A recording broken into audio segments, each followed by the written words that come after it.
আসসালামু আলাইকুম। এটা হচ্ছে সালওয়া সি সাইট। যারা ঘুরতে চান এখানে আসতে পারেন। এই জায়গাটা অনেক সুন্দর করছে। প্রায় অনেক দিন কাজ করার পরে এই জায়গাটা সুন্দর করছে। একটা ঘোরার মতো একটা প্লেস করছে, বসার মতন। যারা আসবেন, এটা সালওয়া সি সাইট। জায়গাটার নাম জানি না। আমি যখন কুয়েতে নতুন আসছিলাম, প্রথম দিনে আমি এখানে আসছিলাম জুলাই মাসের 1 তারিখে সাগর পাড়ে। তো তখন কাজ করতেছিল জায়গাটা, মোটামুটি এখন ভালো কাজ হচ্ছে, অনেক সুন্দর করছে জায়গাটা। তখন প্রচুর গরম ছিল, বেশি একটু সময় দিতে পারিনি। দেখেন কত সুন্দর দেখা যাচ্ছে আপনাদের। দেখেন বিহার আজকে সাগরের ঢেউটা মোটামুটি অনেক ভালো, মোটামুটি অনেক সুন্দর লাগতেছে সাগরের ঢেউটা। এখানে এখন প্রায় মানুষ আছে, দেখেন প্রতিটা ইয়েতে মানুষে ভরপুর। আগে তো মানুষ আসছিল না। দেখেন বিদেশি লোকেরা এখানে আসে ঘুরতে।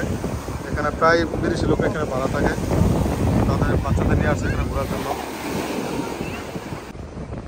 দেখেন এখানে বসার জন্য কত সুন্দরভাবে সিট বানিয়ে রাখছে, বা জগিং করার জন্য এখানে কত সুন্দরভাবে রাস্তা করে রাখছে। আর এখানে বিকেল টাইম হলে সুন্দরভাবে বসে আড্ডা দিতে পারবেন। খুব সুন্দর একটা জায়গা, চমৎকার ভিউ, অনেক সুন্দর একটা ভিউ।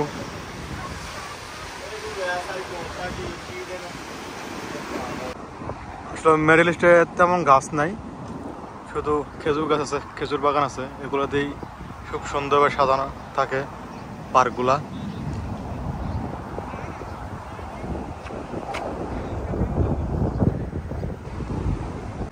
কত সুন্দর গাছগুলো খুব ভালো লাগে।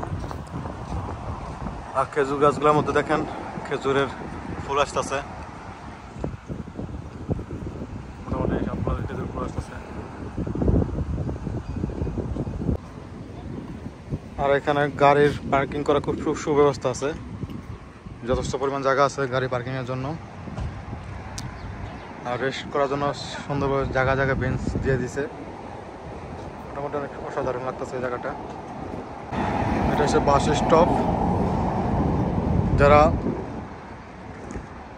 ফাইল মাহবুল্লাহ মাঙ্গা থেকে আসতে চান, তারা 999 দিয়ে আসতে পারেন এখানে। ওই পাশে হচ্ছে কুয়েতি বাড়িঘর, মোটামুটি অনেক সুন্দর লাগতেছে কুয়েতি বাড়িঘরগুলো।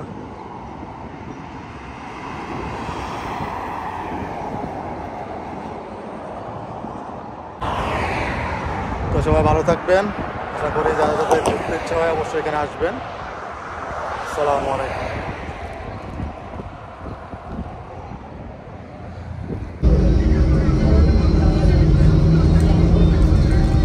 বাসে উঠছি, কুয়েত সিটি যাব।